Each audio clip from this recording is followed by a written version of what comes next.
the sequence usually same for everyone, but sequence may vary.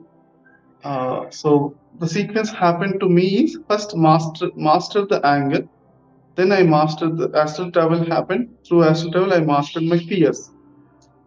Okay, and then I mastered my thoughts, negative thoughts. And then I mastered the irritation, frustration, all the sadness. Then I mastered my everything, my thoughts in my meditation. Okay, I was able to sit without any thoughts in my meditation.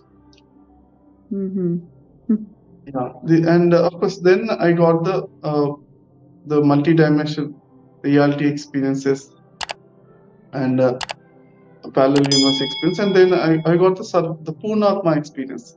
This is the flow happened to me, but it might change for different because everyone is unique. So, yeah.